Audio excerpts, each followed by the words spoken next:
And what's up, everybody? It's Joey Bags, and I'm back. And look at that. It's 9:30 on a Friday night, and I have the stream up. Amazing. Mainly because everybody's already asleep, so I'm able to start my evening early. And quite honestly, I wanted to do a video today, but laziness has kind of taken over just a little bit, and I did not feel like editing. So I figured I'll just do a live stream. I'll do a live stream, talk my smack, ramble on about something or other. And yeah, that'll be pretty much the video. I'll do my normal intro, my normal outro, my info in between, and there we go. I don't have to sit there and edit and upload and cut and figure out. Nah, I'll just do a live stream, and I'll keep it at that. What we're gonna have in the background is some iRacing. I picked up the, let's see, what is this? You know what? Let's go right into that so that way you can see what I'm doing. I picked up the Audi R8 LMS. It was like $3, so I said, why the hell not? It's $3. And quite honestly, because of all the, you know, I'm not going to say all the interest in iRacing lately with the new Tempest weather system, or weather setup that they included in the new update, everybody is streaming iRacing. So, like I've said in other videos, I'm going to have to just be a bandwagoneer and go ahead and, you know, stream some iRacing. Quite honestly, not my favorite thing to do because I'm just not a huge fan of iRacing, and I really think it's just because I am bad at it. And it's one of those things I'm trying to sort out. Is it because the handling and the physics and stuff in iRacing is crap, and every other sim that I race in, I'm perfectly fine in? You know, maybe a few seconds slower than what actual real world, you know, best lap times are. But it seems I have better luck in sims like, I know this is going to sound funny me saying, Le Mans Ultimate and AMS2, Assetto Corsa, ACC. I seem to have a much better time, especially in full races, in those sims than I do here in iRacing. I don't know what it is. I don't know what the difference is. Well, I do probably know what the difference is. Physics across, well, and that's the thing. The physics, the tire models, all that is a little bit different across each and every different sim. You know, so the tire model and the physics in, let's say, iRacing is going to be a little different. See, I spun it. It's going to be a little bit different than, well, maybe a lot of bit different than Le Mans Ultimate, and as well as AMS2, and as well as Assetto Corsa. Now, what I find funny is that across the other sims, I don't really seem to have much of a problem. Yeah, I may not be like super fast, but across the same tracks, my times are almost identical. So my times at Spa on Le Mans, actually my times on Spa Le Mans Ultimate are a little bit faster than they are in ACC. And kind of on par with Assetto Corsa, depending on which car I'm using. If I'm using the UTD Japanese Japan GT 500 NSX. That car is a beast. I can lap Spa in 2 minutes 11 seconds. I cannot do 2 minutes 11 seconds in any other sim. I think the best I was able to get a lap out of Spa last night was 2 minutes and 22 seconds. So, and that was after frustrating lap after frustrating lap of AI races here in iRacing on courses that I've driven tons of times, like this one right here. So VIR North course, and I'm going against AI, and I don't think the AI was set particularly high. I think it was like between, the spread was 25 to 50%. So, I mean, that little box in the side said amateur, so. And yeah, just, I was having a hard ass time getting a good race together. Now, I haven't raced in Le Mans Ultimate in a few days. Hey, what's up, Rod Bearings? How's it going? I hope you are having a good Friday and starting your weekend off correctly.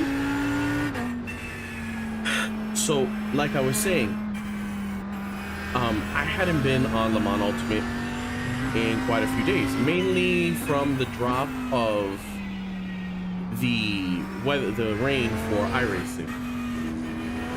And I don't know, I think in a bit I'm gonna go mix me up a drink because I may need one. So I hadn't been on Le Mans Ultimate in a few days, and after some really dismal performances against AI in iRacing here, I decided to jump right into a race, an AI race, granted, in Le Mans Ultimate, and I came in second place with my fastest lap of 2 minutes and 22 seconds, and without really any hiccups or any issues. Just for my PS5. You see, that's what kills me about Cali. I'm like a huge car guy, but the fact that you guys have smog and it's so freaking stringent, like, they are horrible over there. Like, they don't want you to do a damn thing to your car. You know, it's just, I don't know how I could deal with that. That's why I love being in Florida. Florida, they don't care. I can pollute the environment with straight exhaust all I want.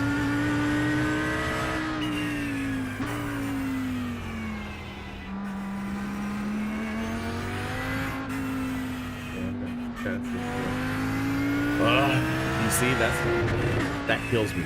That kills me right there.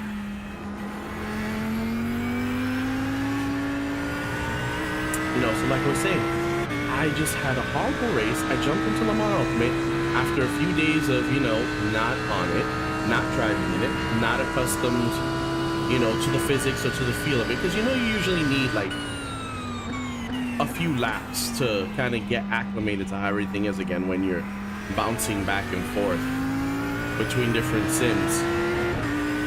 And yeah, I jumped right into Le Mans Ultimate and did that race and everything was good.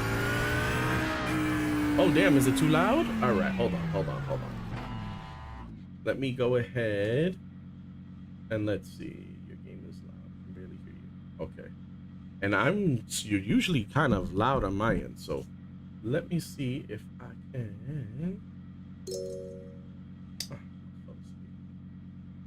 All right, let's see.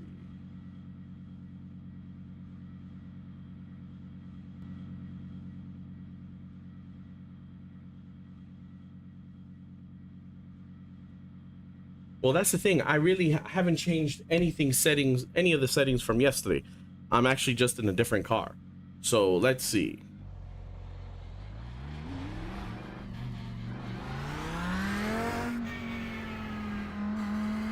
How's that sounding?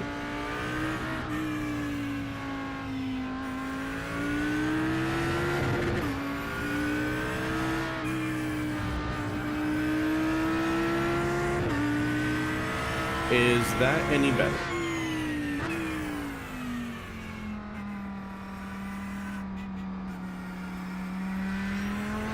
Still loud. Damn. Okay, let's see. Because I know I'm good. Get down a few more.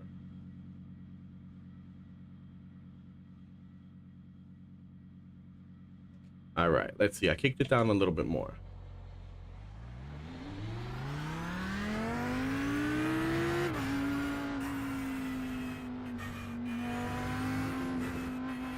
All right, let me know how it's sounding now, if it's still too loud for you.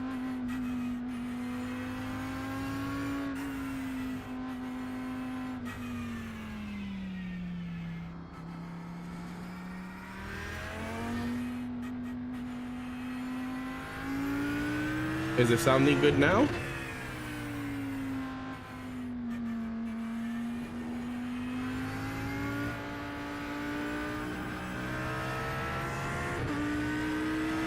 You see, because yesterday the cars I was using was the GR86. That one's actually not too loud. This Audi is kind of loud.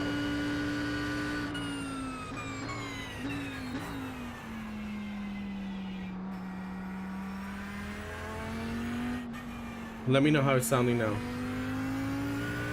Hendrix, I am doing good. I cannot complain. It's Friday, so I can just chill and not have to worry about getting up early to drop the kids off at school in the morning. So I can enjoy my evening and not worry about, I need to be in bed by this time so that I have X amount of hours to sleep. If not, I'm gonna be grumpy as hell tomorrow. Tonight, I can just sit here as long as I need to or want to, and I'm good to go for tomorrow. I'll just get up whenever.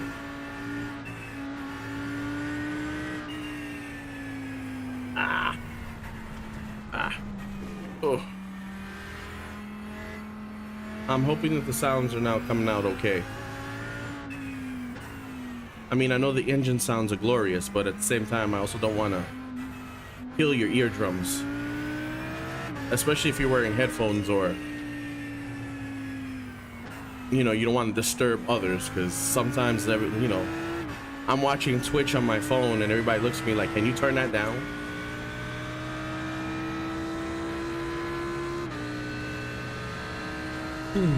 So I guess you good, fine, over. Okay, excellent. So I guess I will get into what I wanted to discuss tonight. So last night after the live stream, it was about 2:30 a.m. for me. And I went to go hit the bed, and of course, as usual, I've kind of got to watch a little something in the background just so, you know, I can kind of get a little sleepy. And Boosted Media, Will over at Boosted Media, dropped his review for the Turtle Beach VelocityOne. And I was actually really excited to see this. This was the one review I was really anticipating, only because we haven't had a new video from Barry over at Simrace Garage in so long, and that is the man who I would go to for hardware review. I mean, he does, he takes it apart to show you what the innards are and let you know, whether it's worth it or not. I should have turned it a little sooner. So Will dropped this video, and the video was great. Of course, as always, you know, Will, really high production value, you know, good information. And it was funny to see that his conclusion was very similar to OC Racing's review. You know, what his conclusion was, and quite honestly what my prediction and theory was about a month ago. You know, they both concluded that actually I love this track, especially well, I'm driving the North course, so it's the short one. It's the really short one. It's really technical, you know, a lot of tight corners. It's really fun, especially with the smaller cars. So normally, if I'm driving this course, I'm either in the Race 1600, the other little open wheeler. I can't remember the name of it off the top of my head right now. The Miata, the GR86. Usually all the small cars, I like putting through this one. In other sims like AMS2, I'll run the Mini Coopers through here because it's kind of fun.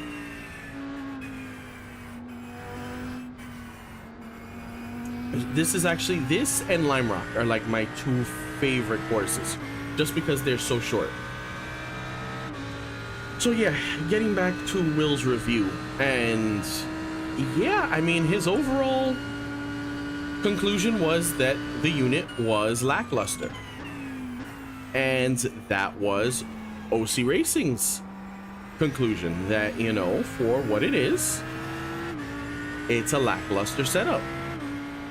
And that was my prediction about a month ago, that it was most likely high probability of it being a rather lackluster wheelbase, and mainly just because of the combination of, you know, the force feedback on it isn't all that great. It's not, you know, if you can watch their videos and they have the empirical evidence where they have it to test it. I mean, I'm only going on my assumptions and my knowledge of, you know, different wheelbases, you know, different motors.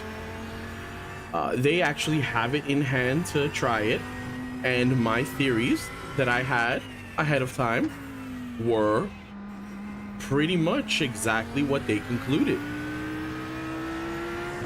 The overall fit and finish of the wheelbase itself wasn't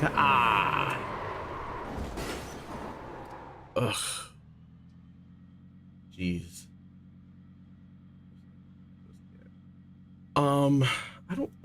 I think, is it Map Valley is that a Forza track?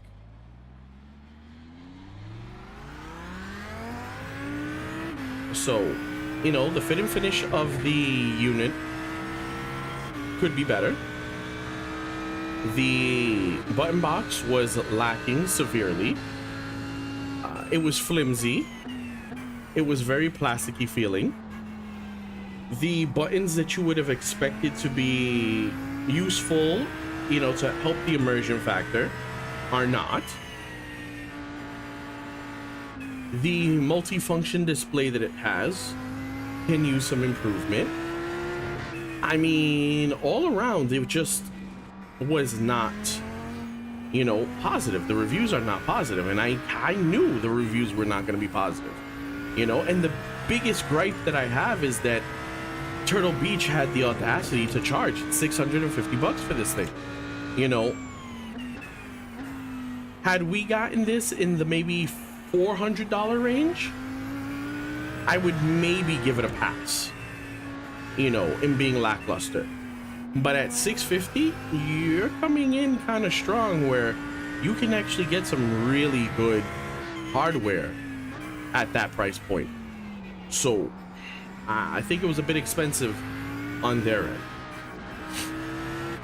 Now, the one thing I did disagree with Will during his review is because of the max torque rating that Turtle Beach claims on the direct drive, the 7.2 Newton meters. He lumped it with, and, you know, kind of referred to often, the higher end, or should I say the mid-range wheelbases. So we're talking about the SimMagic Alpha Mini, Logitech G Pro, an R9, R12 wheelbases. You know, all those like 9 to 12 plus Newton meter wheelbases. And honestly, I don't think I would have even. Well, I could understand why you love Laguna Seca. I mean, isn't that like your home track? I am not a fan of Nürburgring. I am not. Nürburgring is not okay. I'm already getting bored of going in circles. Gotta do a race. I am not a fan of Nürburgring. I know it's everybody's thing. Not for me.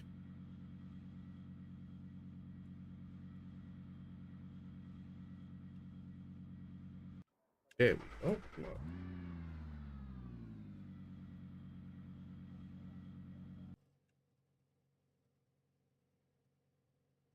So what are your thoughts on the G Pro? My thoughts on the G Pro is that the G Pro, Logitech knocked it out the park when it comes to quality. Logitech knocked it out the park when it comes to fit and finish. Logitech did a really good job with the G Pro. The unfortunate part is that Logitech fucked up when it came to their pricing. Logitech should not have priced that wheel at almost $1,000. At that point, if you look at their ecosystem, if you look at everything that Logitech is offering, you've got the G line, the entry level, the 29, 920, 923. After that, you really have nothing in between. You don't have a mid range. So you go right into what their top range is, which is 10 Newton meters. And quite honestly, at $1,000, yes, the fit and finish is really nice on it. That seems to be the consensus, only because I don't actually have a G Pro unit in my hands to tell you for 100% it's a good fit and finish. But of all the reviews I've watched, the fit and finish, the power of the motor, the buttons, the software, everything works really well with the G Pro. The problem is that it's just too damn expensive, especially when you don't have additional wheels to go along with it. You've only got the one. It's just the one that it comes with. When you don't have accessories to your ecosystem, it makes it. I mean, they don't even have an updated shifter. Yes, they did make that little box that allows you to connect, your old, 6-speed Logitech shifter to it. But really, if you just spent $1,000 on a new wheelbase, on a nice hot new 10 Newton meter, I think it's between 10 or 12 Newton meter direct drive wheelbase, and you drop maybe another $350 on their load cell pedal, and the pedals are really nice too, really well constructed, good load cell on that. You just drop maybe $1,350 to $1,400 on this setup, and that's all you got. You're gonna go and use that old ass, shifter. It's kind of like, depending on the driving you do. Mainly me, it's GT, so it's really not that big of a deal because I've got the paddles on it, and that's what I would use. I think if they priced it at 657 with the pedals included, it would be a banger. Honestly, I don't think they could price it that low. I think $800. You know what? I'll go with your high end. So I'll go with your 7 to 8 would be a really good sweet spot for the G Pro with pedals included. If you did a combo deal at about 8, about 850, I think that would be a really good sweet spot. I think going $999 on just the wheelbase alone is a little crazy. The pedals, they're good, but I think there's like a lot of other companies that make a lot better pedals out there. So for $350 for those pedals, I think it's a little bit high. I really think they should have just done a higher end bundle, but not gone $1,000. Because for $1,000 you can get so much better equipment, way much better equipment. Yeah. You see, now that's the thing. If Fanatec didn't have the issues that they were having, I would maybe be a bit happier or more willing to recommend Fanatec, but they're still having the shipping issues. They're still having communication issues. I mean, I still get a bunch of people that, comment on my Fanatec videos that, are at like thousands of views already, that they've been over a month and they haven't heard anything from Fanatec on their order. Nothing. Zero. People that have sent their stuff in for RMA and they're like at the month waiting mark, like they've had it for 2 weeks and nothing. So it's one of those things where because Fanatec is in such a poor state right now when it comes to their customer service, recommending them is close to impossible. I mean, and that this comes the biggest problem with Fanatec is the fact that you see, and that's the thing. The PXM V12 is great, but there's not a lot of people that are willing to take the chance on it, and really right now PXN is in Moses' shoes maybe 2 years ago. The issue is that they don't make it easy to get either, that's partially PXN's fault there. If they made the options to buy their setup easier, I have a feeling it would do better. When they had it available on Amazon, I think that was a perfect setup for them because you had Amazon's backing. And we all know you can buy something from Amazon. If you don't like it, Amazon's return policy is amazing. Especially if you're going to drop multiple hundreds of dollars on something. You drop multiple hundreds of dollars on something, you get it. And as soon as you get it, if it's not to the level that you're expecting, it goes back. So I was one that bought it, the last one on Amazon. Yeah. I mean, I picked it up on Amazon while they still had, and they had actually a few stores. They had like, they had a PXN, a regular PXN store. Then they had a PXN Middle East. That like they had a few different stores that were selling it. And I got lucky with mine. When I picked up mine, they still had a few units left. No, it hasn't been available since. And really the only places that you can find it now are Alibaba or AliExpress. And if you were to go and look on AliExpress, the prices are rather decent, but the shipping is crazy. I want to say it's like $200-300 in shipping, which ends up jacking up the price of the V12 DDL, the 6 Nm bundle, to like almost $800. That's way too expensive. At that point, I couldn't recommend it. That's Fanatec money, and at that point, I know Fanatec is a good piece of equipment. Yes, the company sucks, and before anybody starts with Joey sold out the Fanatec, he's a sellout, he's a shill. No, I'll do it like I always do. Fanatec sucks. Their customer service sucks balls. But the product that they make is good. If you go into this knowing, yeah, I know you got lucky and you found the DDS for 120. You can get the DDS from Micro Center and they ship that one. I think they still have it for like $350 or so. So let me go back to it. Fanatec sucks. Their customer service sucks. The shipping times have been bad. And this is only for the US. I'm only commenting on the US. And they may have improved in Europe. I don't know. I don't live over there. I can't tell you what the process is. I can only tell you the process here in the US. When they had their California warehouse, I heard in the past things were great. We didn't have the problems that Europe had. I don't know what the hell happened after Black Friday, and it just went to shit all over the world. Fanatec now has, I don't know if it's a second warehouse location, with the second one being in Texas, or if they closed the one in California and moved out to Texas, and that's what's handling everything. But to what I hear, the new facility in Texas is not any better, and it's hit or miss. You've got some people that have a good experience that will order their stuff and get it within a few days as expected, and then you've got other people that are still taking their sweet time, and so there's a problem. There's no consistency there. I think everything else is okay. I'm just gonna erase that. There's zero consistency. You've got people that have gone into the Fanatec subreddit and they ordered DD pluses and they were getting CSL DDs.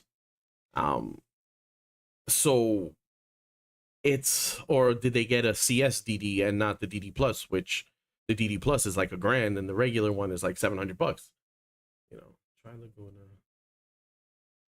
Well, I don't think I have Laguna. Well, you know what? I'll check. After this race, I'll check to see if Laguna Seca is one of the free tracks that they give you on iRacing, because I've only bought one track, and that was Watkins Glen, and I don't plan to buy anything else. I don't like iRacing's business model. So I just don't like how much they charge for cars and tracks and stuff like that. That's why I'm not on it on the regular.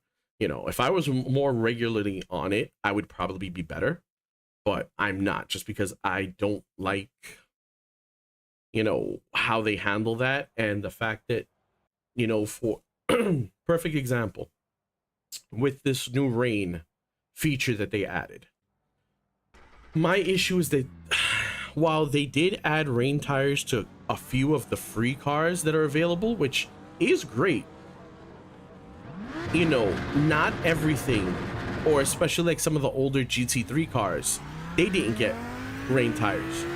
So if I've got the legacy GT3 cars, because I just didn't feel like shelling the $14 for each one, I feel like at this point they've put it behind a paywall for me.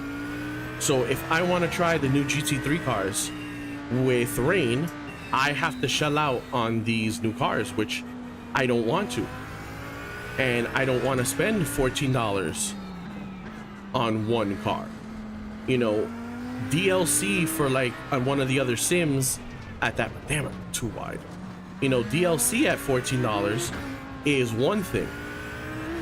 One car at $14 is a whole different story. Hop on it, Lasetto. Oh yeah, true, I can do that. I know I have it there.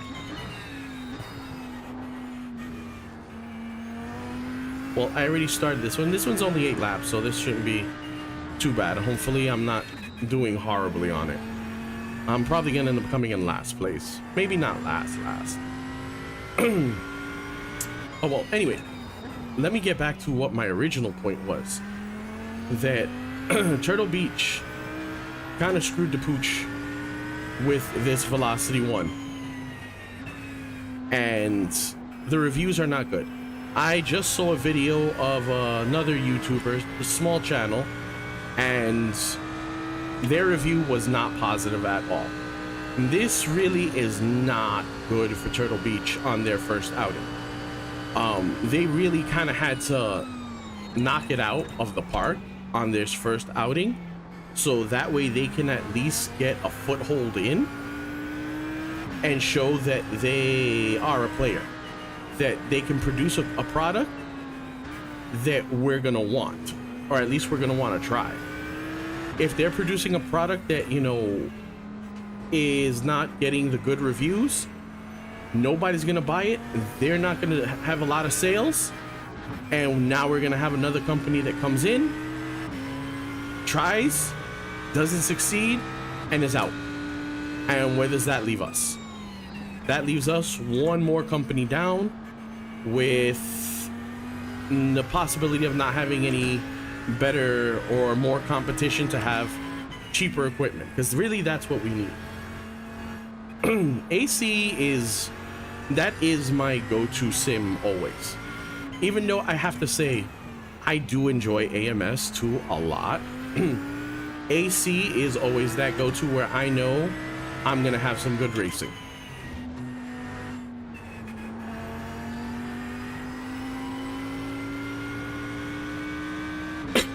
So I'm slightly disappointed of the reviews that I'm seeing of the Turtle Beach VelocityOne Race. But I'm also not surprised of the reviews that I'm seeing of this unit. I'm not surprised at all. I mean, if you go back to my videos, you can already see where my train of thought was. And I kind of had already put it out there on what was going to end up happening. Oh, dang it. Hey, what's up, El Dominici? How's it going, bro? I hope you are enjoying your Friday night, the start to the weekend. I'm over here trying to not look like a hack driving this Audi GT3 car, and I'm pretty much just talking shit about Fanatec and Turtle Beach. You know, my two favorite well, Fanatec is definitely my favorite subject to talk shit about. You know, so much that the Fanatec fanboys love coming into the comment section of my videos to try to talk smack to me. And they just realize, they don't realize that I really don't fucking care. So I pretty much just ignore. Unless I want to troll them back, I just pretty much ignore them.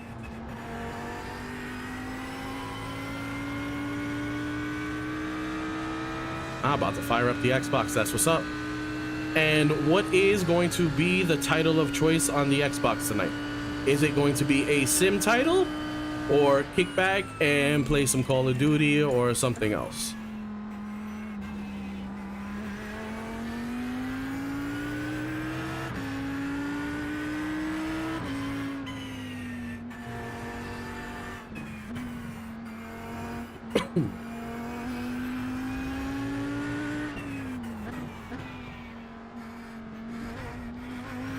Well, that's the thing.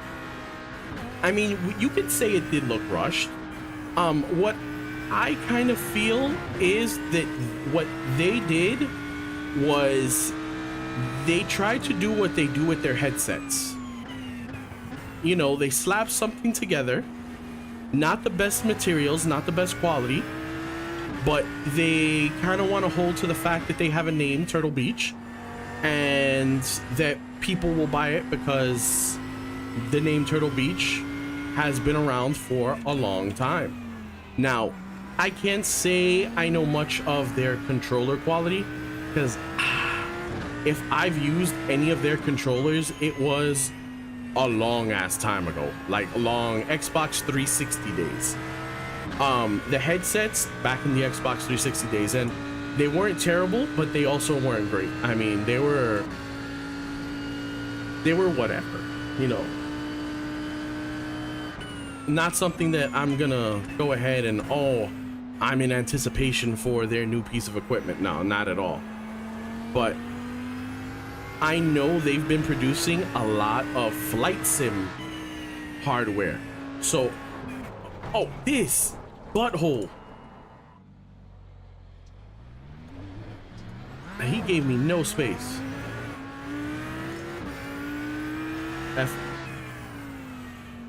F1. You know, I have not played any of the F1 titles on either console. This is dang it. This is what happens. A few crashes and I'm a hot mess. Well, that's the thing. The pedals aesthetically look good, but if you look at their construction with minimal amount of metal involved and the amount of play or flex that you see in that brake pedal especially, it does not look good. Also, with a 50 kilo load cell and the fact that they really don't give you much of provisions to attach it to the rig, I mean, I can see maybe that the demographic that they were looking for was not sim racers.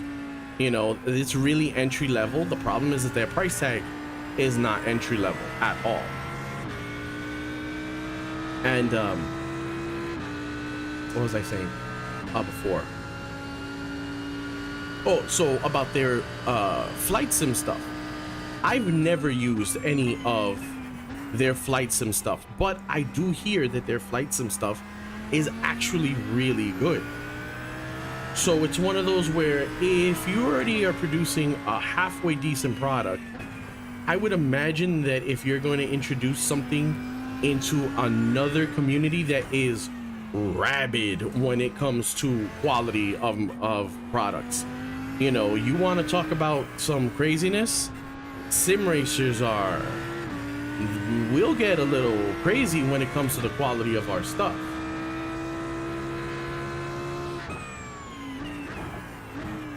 You see, this is the thing.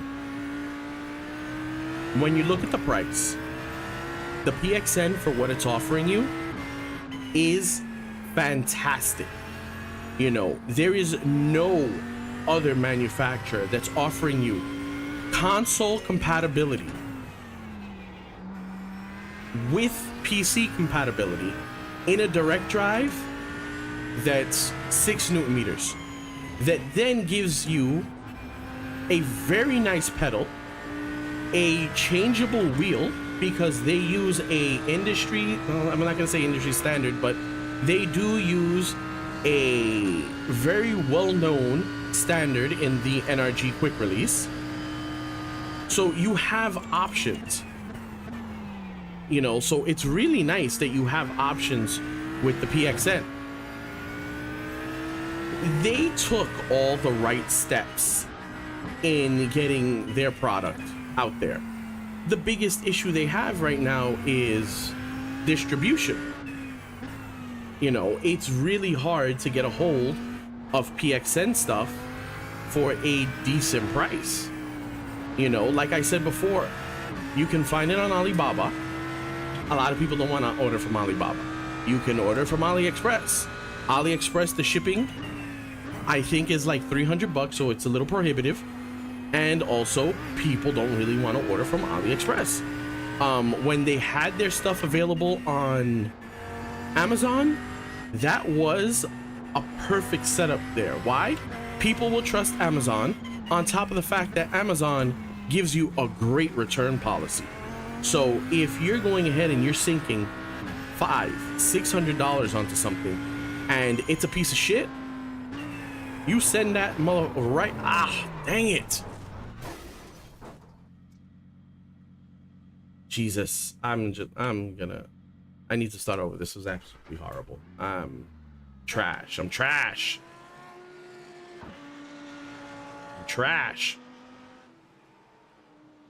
All right. Yeah, let's quit that. Let me see. Let me see. I know my chat must be on fire right now. I don't get to really read it, so let me see. Okay, so I'll try that. Okay, I'm there. All right.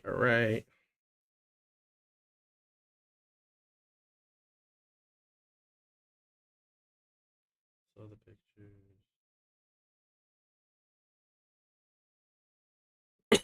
Now, the 15 Newton meter base on okay, so I'll go into Assetto Corsa.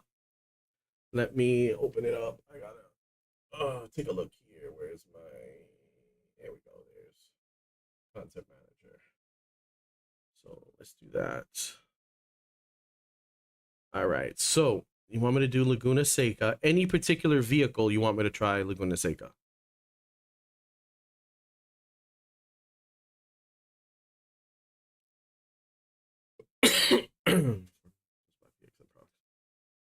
And quite honestly, PXN, if you're willing to give the AMG GT3, all right, let's see.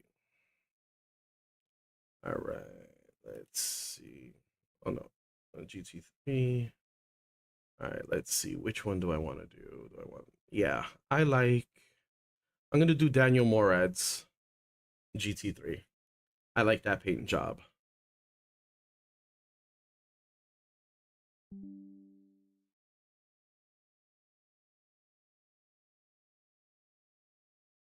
AC does not have crossplay. So if you are on AC on console, I believe the only servers that you're going to be able to play on are other console servers, so PlayStation or Xbox. If you're on PC, all you've got is the PC servers.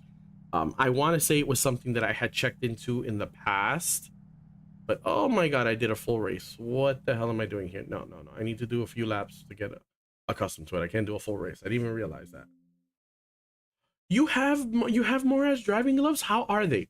I have been considering getting some, but oh no, I don't want to do that. Close this up. I don't need that right now.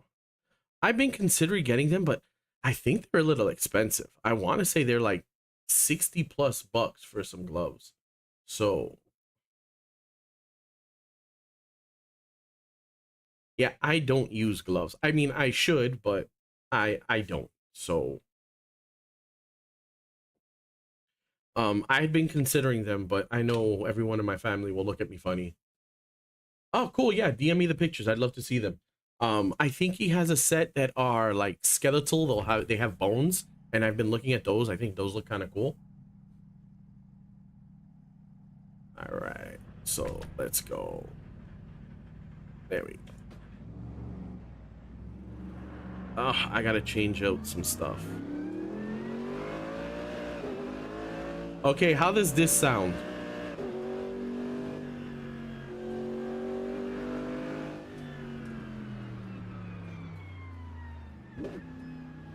Oh, I have the shifting set to my shifter, not to my paddles.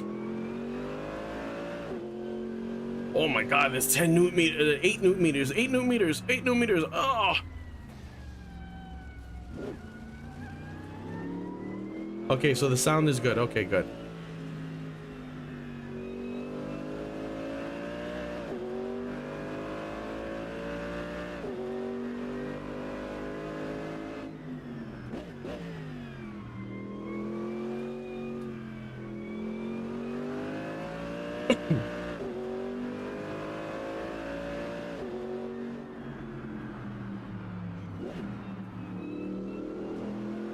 Oof, this wheel is heavy.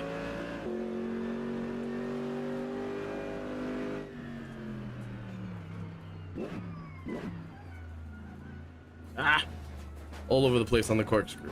Ah.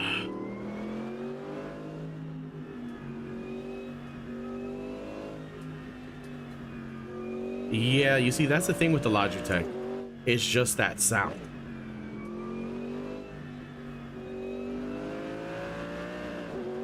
I think I have the natural dampening setting set a little too high on here. Because this is a very, you know what, hold on. Let's go in, let's change some settings. Gotta change some settings. Ah, there we go. Let's adjust some settings here because this is a little crazy. All right. So settings. All right. Shifters. All right. So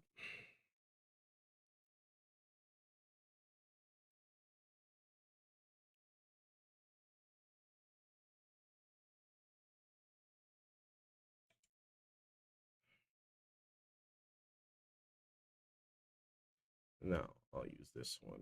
Next gear. Previous gear. All right. There we go.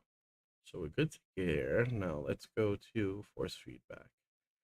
I think I gotta turn down something.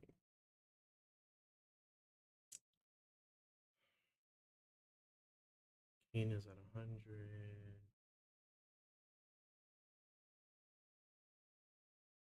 There's a natural. Let me see. Let me check in the Fanatec software. I know I've got the Fanatec software open. Let's minimize this. Tuning. Brake forces. No, that's fine. Natural dampener set to 50. Yeah, that's set to auto setup. All right, so that's fine there. I think that's center boost, cross processing.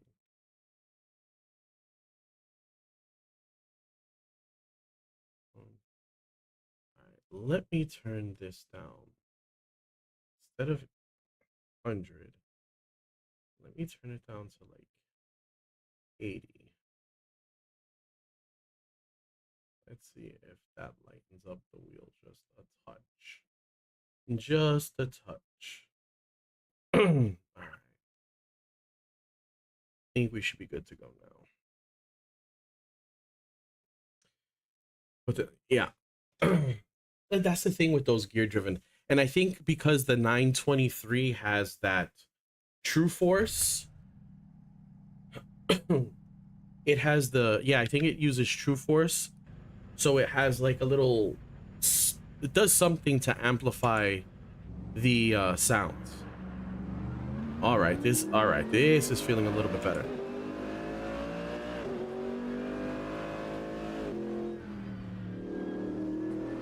All right.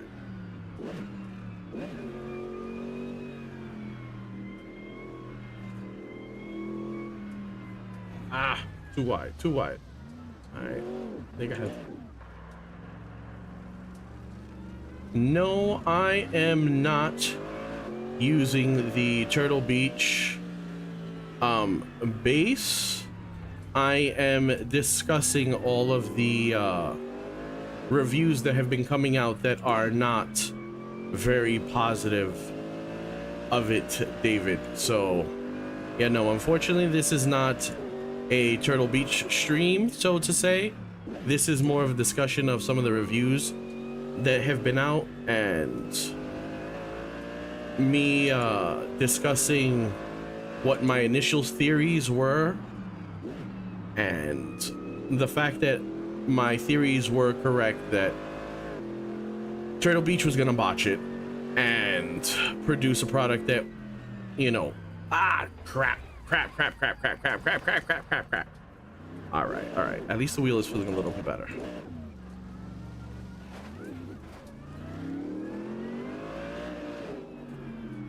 I'm still debating whether or not I should actually spend the money on that damn base just so that I can go ahead and feel the force feedback on it and then compare it to my other 5 Newton meter bases.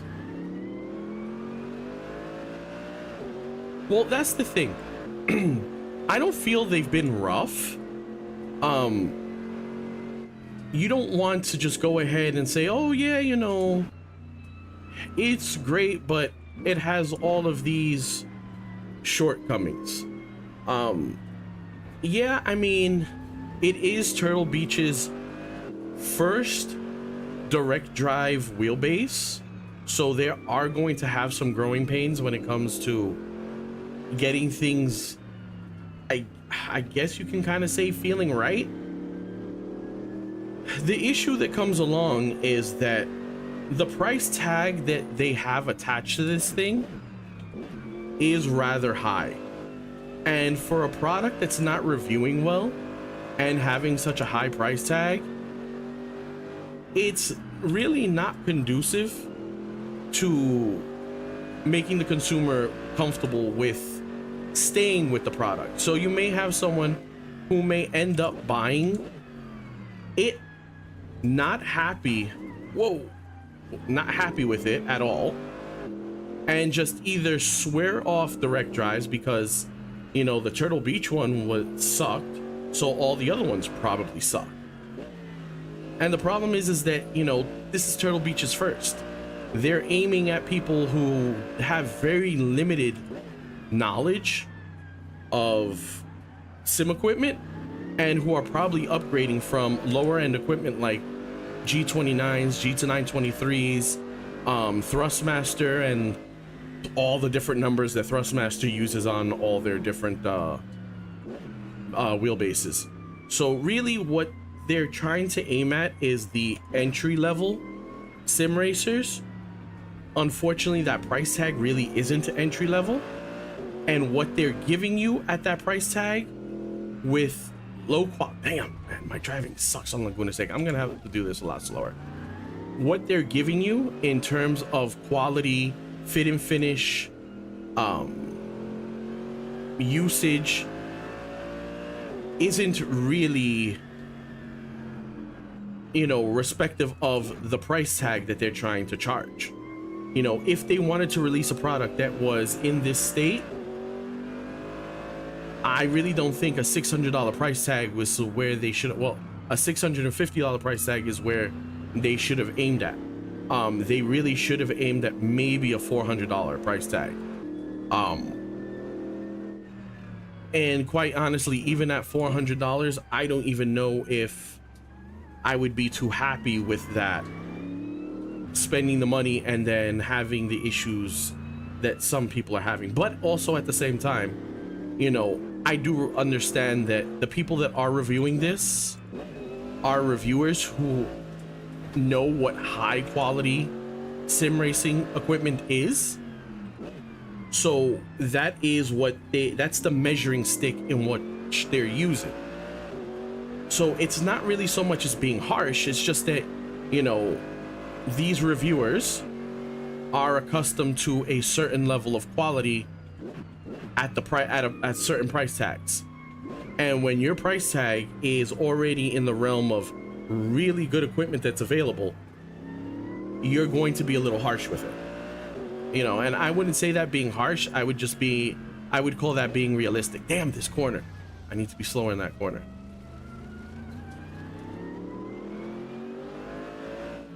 You know, I mean, it's totally possible that some of the issues that they're having might be able to be fixed with, you know, firmware updates, you know, especially when it comes to the force feedback, and the display unit. Now, things that won't be affected or can't be changed with a firmware update is the fact that the quick release is proprietary. I mean, you can say, yeah, it looks like an NRG style, and it does, but if the ball bearings that hold it in place, that lock it into place, do not match up, and you made one specifically for this, then at this point you've produced proprietary hardware.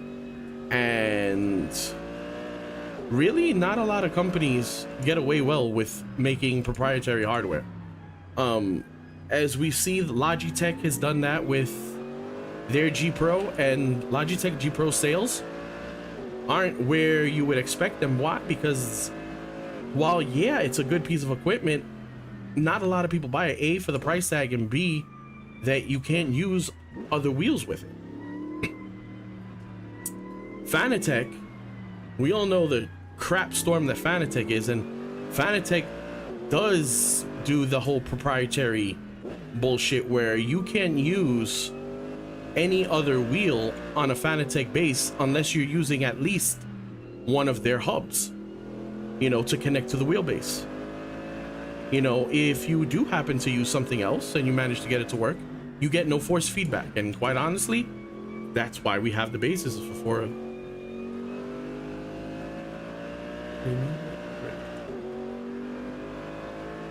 yeah, I don't know what they were thinking when it came to that quick release. I honestly think it would have been easier for them to just make it NRG styled. You know, like, my biggest worry was, you know, in the video that I had posted about a month ago, when a lot of the more info was coming out about it. My biggest concern was that they were going to pull a Fanatec and make it proprietary. And in doing that, you're locking out third parties that will make really good wheels. I mean, if we look at some of the wheels that are available out there, like GSI makes a fantastic freaking wheel. Yes, they're pricey, but they're fantastic wheels, and you can throw any quick release you want on it, connect it to your PC, and you're good to go.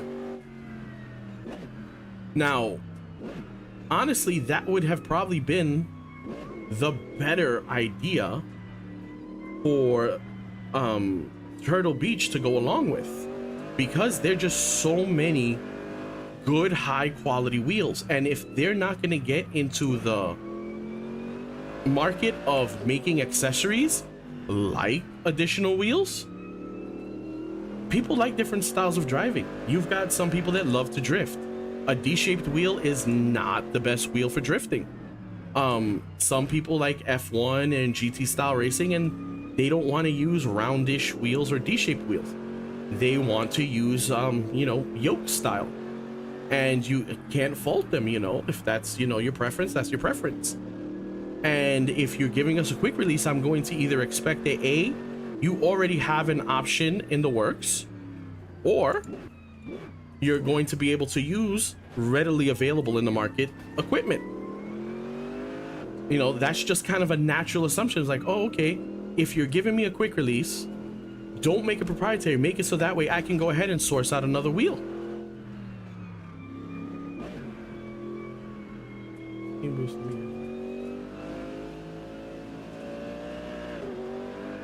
You see, now that's the thing. Ah, dang it, too hot, too hot, too hot. Looking at, unfortunately, since I only have pictures and videos to go at, I do have plenty of NRG styled quick releases. Hell, I even bought a NRG quick release for a car, like a regular, not sim branded one, just a regular automotive branded one to use on one of my wheels. And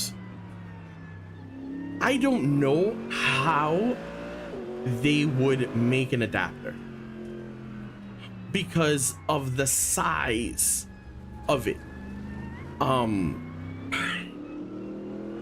If they did, it would maybe add some length to the whole unit, and quite honestly, I think that would be rather sloppy.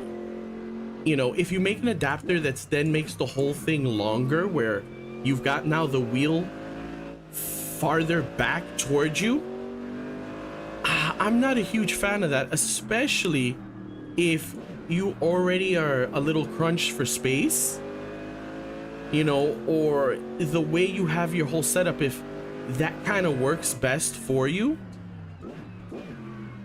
So I don't know how exactly an adapter, at least not an adapter in the sense that I'm thinking. Me, myself, I had considered, if I do purchase the unit, I have extra hubs, NRG style hubs, that have empty center sections where I can just kind of, I've already taken apart a few of them, so I kind of already know how they go together. I could probably scrape something together that would work, but then it would never work with the original wheel. And not working with the original wheel then removes some of the features, especially of the display unit. Because I mean, the display unit is what's going to also allow you to change some settings on force feedback and, you know, settings and options for the unit.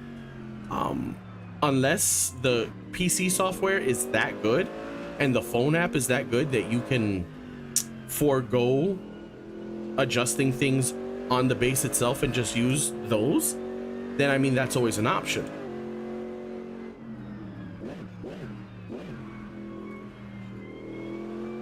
Rod bearings, I don't know, man, if you see, but I suck at Laguna Seca. This would be a horrible race. I would be all over the place.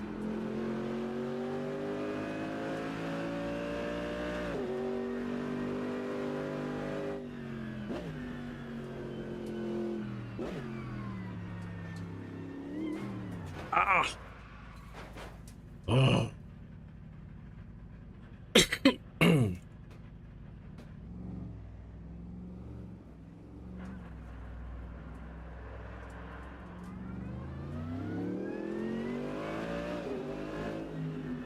And the problem is I just can't go slow. Like, I'm trying to go slow, but I gotta go fast. Like Rick and Bobby. I wanna go fast.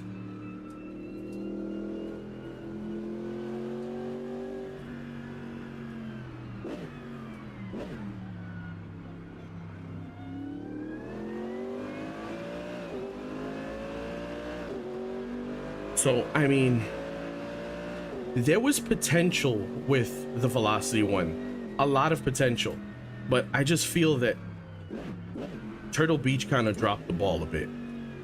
And I don't know, I can almost guarantee that there'll be a third party that'll come out, maybe somebody on Etsy, or you know, one of the smaller companies like 3D Wrap or one of them, that may remake the bracket that holds the button box to the unit. They may make it a little bit stronger, and that'll be a bonus. I know slow is fast, but at the same time, man,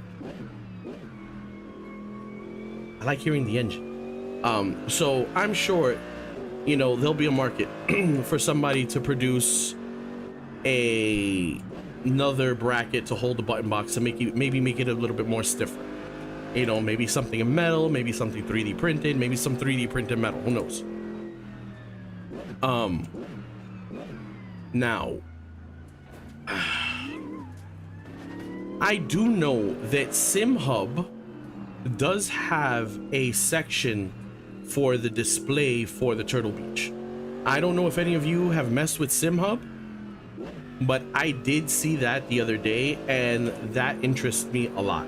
So if they've already gone ahead and, I guess, quote unquote, or air quotes, hacked the display, that would be kind of cool, and you know, allow you to use it as another display using SimHub, you know, exclusively, and not needing to use Turtle Beach's software. That's kind of cool, if that's a possibility. Or maybe it's just enabling telemetry from other sims, and dang it, that was all my bad. You know, and allowing telemetry from the other sims to work, you know, in a hacked manner. That's also be super cool. My biggest thing was, when I got the unit, I wanted to plug in my PXN wheels and my Moza wheels. If that was a viable option, then I think there's some things I could have overlooked. I really wanted to feel the fit and finish for myself, because quite honestly, if you're spending that much money, when you pick the damn thing up, you want it to feel like a quality piece of kit, you know. And heavy alone does not mean quality. I've picked up heavy pieces of crap, you know, not literally, but I've picked up things that are like, oh, you know, this is big and hefty, you would think it should be built well. Nah, it wasn't. They just made it heavy to make it heavy. So I hear that the base itself is heavy, is a heavy unit, but the button box is lacking, the fit and finish is lacking, the clamping, the way it clamps to a table actually looks super cool. And if Logitech straight ripped that off from them, I would not complain, because that's actually one of the things I don't like about my G29 is how it clamps.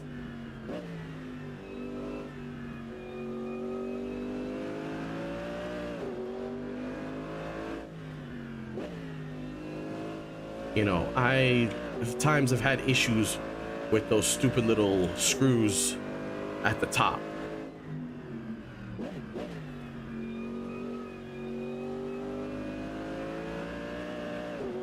All right, you know what? I think I'm gonna do a race so I can follow the AI.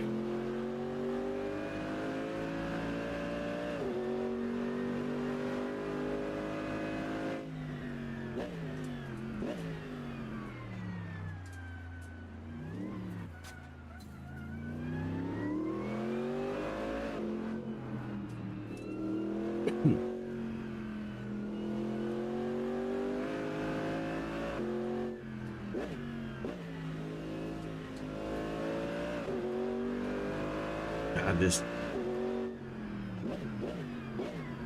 AMG GT3 sounds so good.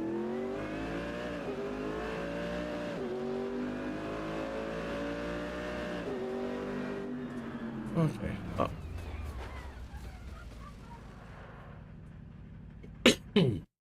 I'm sorry, guys. I'm still kind of getting over. Oh, give me a sec here.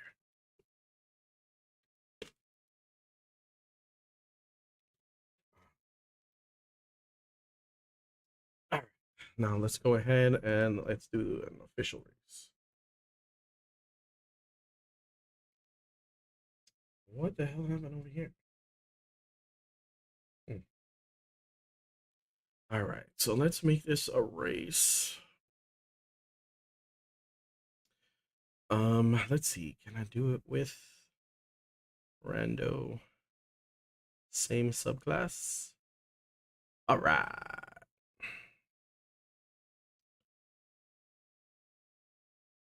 All right. Let's see. Let's do this race.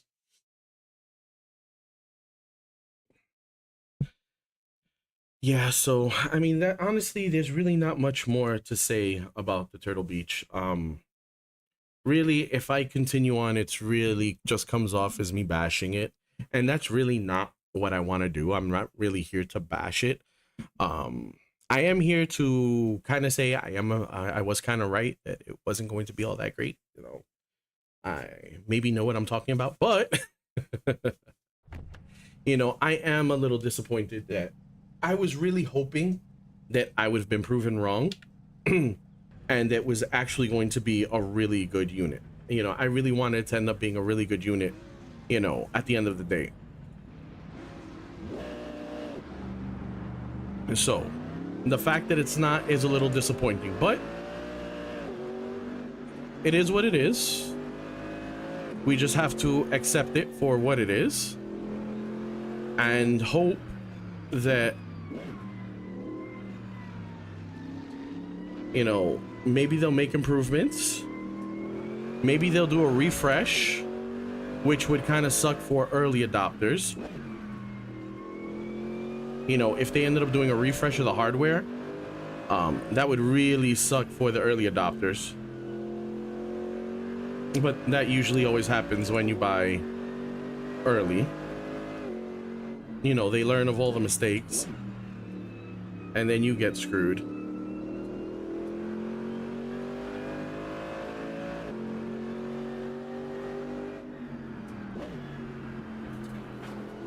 Oof, too close to that curb.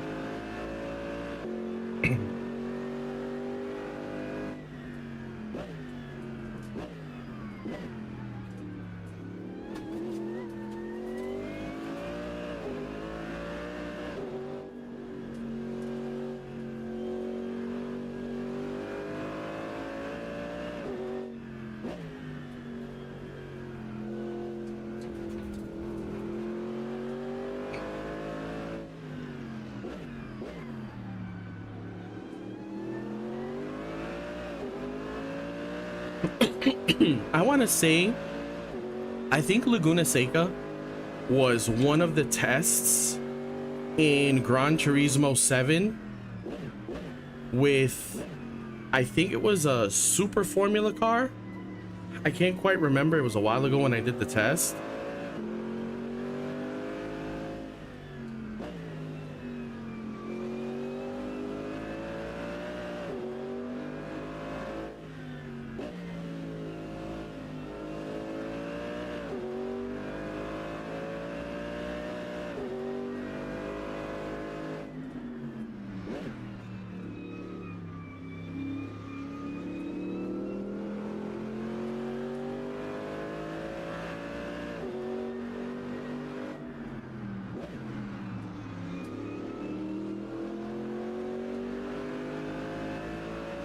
Oh, I can tell you on PlayStation, AC does not look anywhere close to this. It looks, ah, what the hell was that freeze? Damn.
Oh, damn it.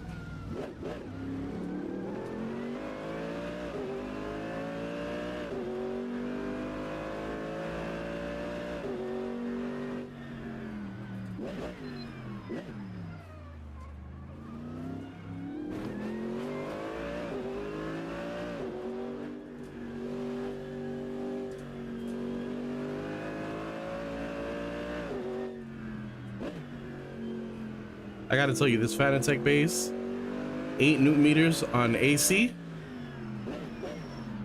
no joke. No joke at all. It's powerful as hell. The force feedback is great. But still, fuck Fanatec.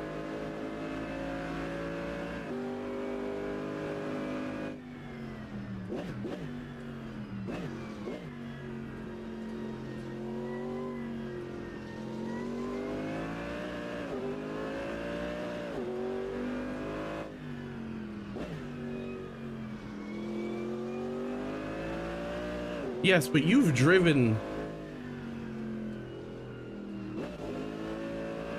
I know one of you has driven this in real life.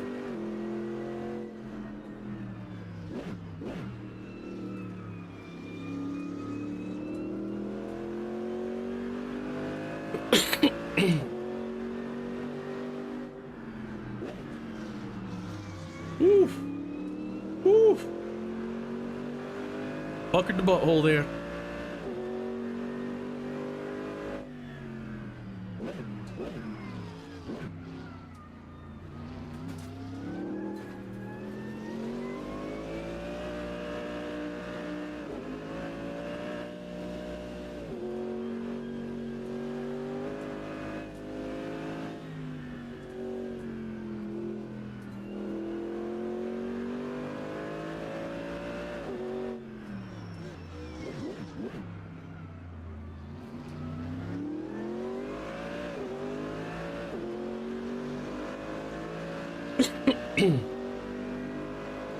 Ah, dang it.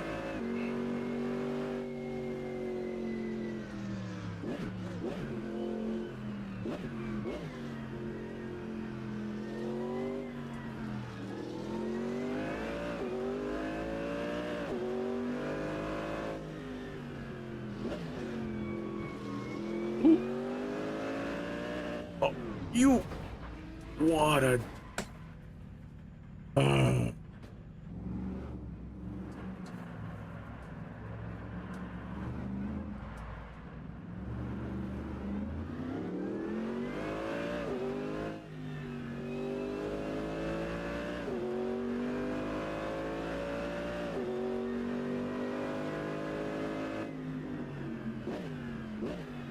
AI was super aggressive with me.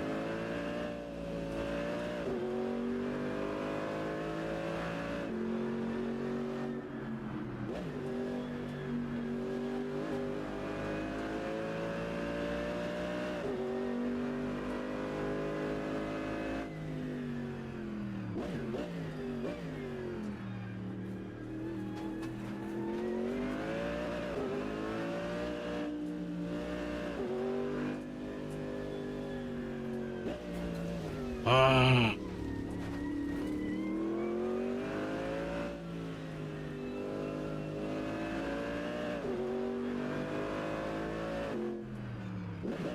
Like I said, you didn't come to my channel for great racing. If you did, I'm so sorry. You came to the wrong channel.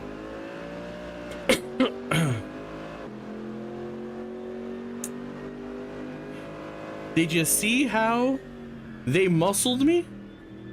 The freaking AI manhandled my ass. I think they got mad because I dive bombed them a little bit through these corners.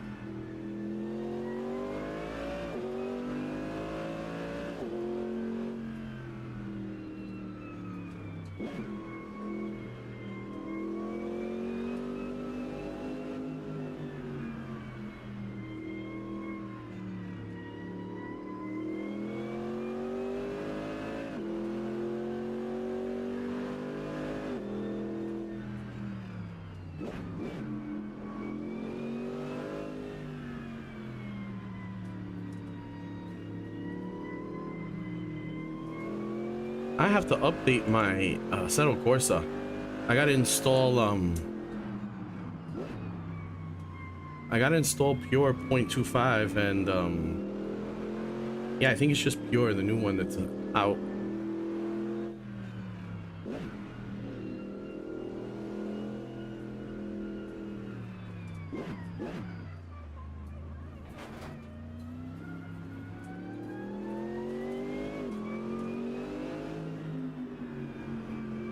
Where's pit lane here?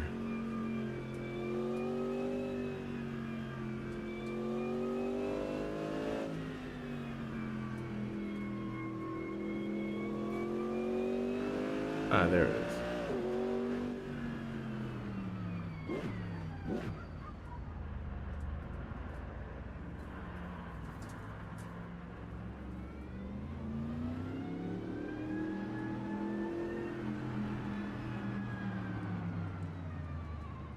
You've been airborne from the right side of your car? Damn, that must have been scary as fuck.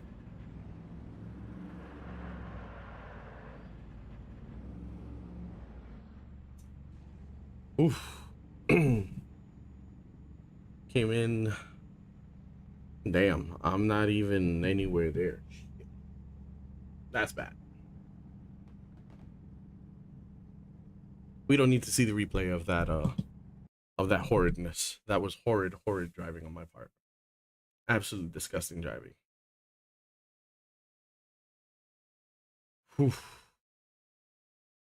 Damn, look at that. Oh, almost a minute.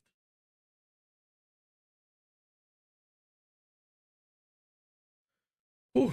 What time is it? Oh my god, it's 10:56. I'm an hour and a half in.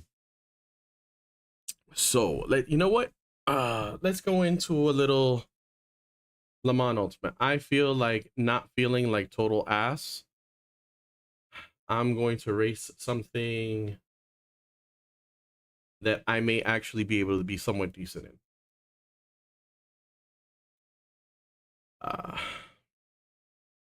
Now, stay tuned because I am still gathering all the info for my big video that's going to be comparing the PXN V12 DDL, because that's the only one I still have, the 6 Nm base, the Moza R5 bundle, the Camus C5, and the Fanatec GT DD Pro.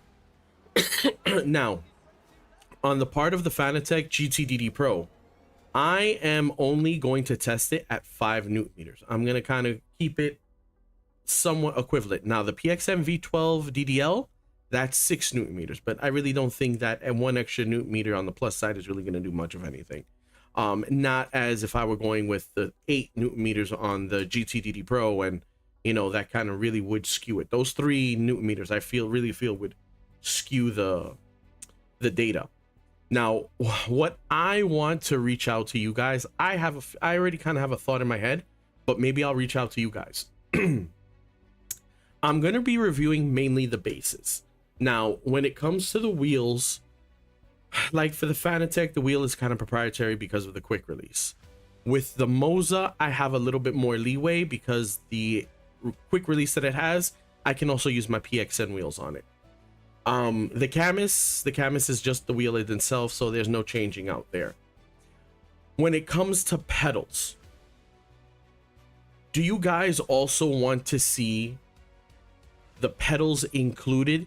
Since quite honestly, I don't have the pedals for the Camus C5. I never got sent the pedals, so I only have the wheel for that. The PXN uses a nice Hall effect sensor. The Moza, I have the SRP lights, which are a pretty nice Hall effect sensor also, so they're pretty much equivalent. And I do have the brake performance kits for each one, so I am able to add a little extra resistance to that brake, so it doesn't feel like a load cell, but it gives you more pressure, which then kind of helps build some muscle memory. Now, for the Fanatec, I do have the regular Hall effect pedal, but I did spring for the load cell. So I was thinking that perhaps maybe I will just use the Fanatec load cell pedals across all the different bases. Keep the... Oh, I hit the online race. Yeah, I'm not online race ready yet. So I'm thinking of maybe I'll keep the pedals the same across everything and just switch out the bases. Quite honestly, Hall effect pedals are Hall effect pedals, you know. Some may have a slightly stiffer spring than another. For the most part, they all tend to be very similar. But the wheelbase is kind of the biggie there. That's the one that's really going to be fundamentally different from manufacturer to manufacturer to manufacturer, you know. And them all being in the 5 Nm entry level area, you know, we've got the most expensive, which would be the Fanatec, to the cheapest, which would be the Camus C5 at only $250. You know, so you're testing out a $250 direct drive wheel, which quite honestly is freaking fantastic. The power, the fidelity on that wheel is awesome. It has its shortcomings. If you want to look at some of my older videos, you can watch those, and you know, I go through the shortcomings of that wheel. But honestly, other than that, it's a fantastic wheel for $250. And then we have the Fanatec GTDD Pro, where at, what is this, $699, I think $799 plus tax and shipping, you're looking at almost $800, I think, for just, you know, for this wheel setup. It's like we kind of do have a rather large spread when it comes to price. So I really think in that case, oh, let me turn on my radar.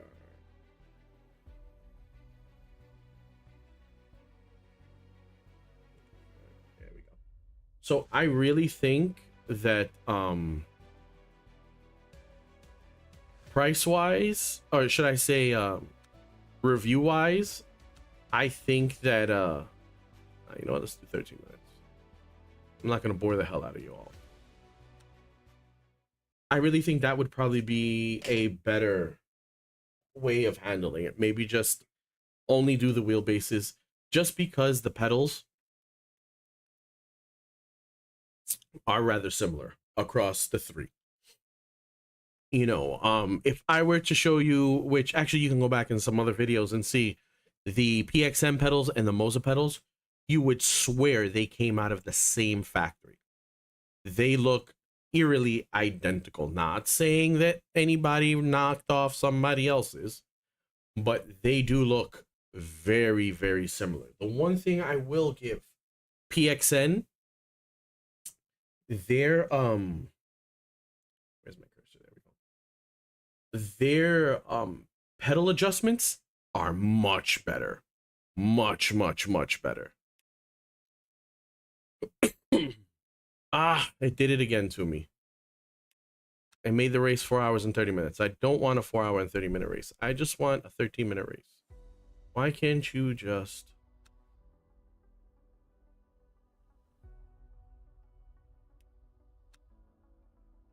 Yep, there you go. All right, 13 minutes. All right, let's hope this works out now. Yeah, so that's where, if you guys want to chime in, and if anybody's watching the VOD after the fact, you know, the video will be up on Twitch, the video will be up on YouTube. If you happen to come around it and the new video hasn't popped up yet, or should I say, if the review video hasn't popped up, go ahead and chime in the comments. You know, would you want me to test out each base with its pedals that I have available? Like I said, the Camus, I don't have the pedals for the Camus available to me at the moment. I would have to buy them, and I quite honestly don't feel like buying them right now. So would you be okay with using the one set of pedals, my load cell pedals,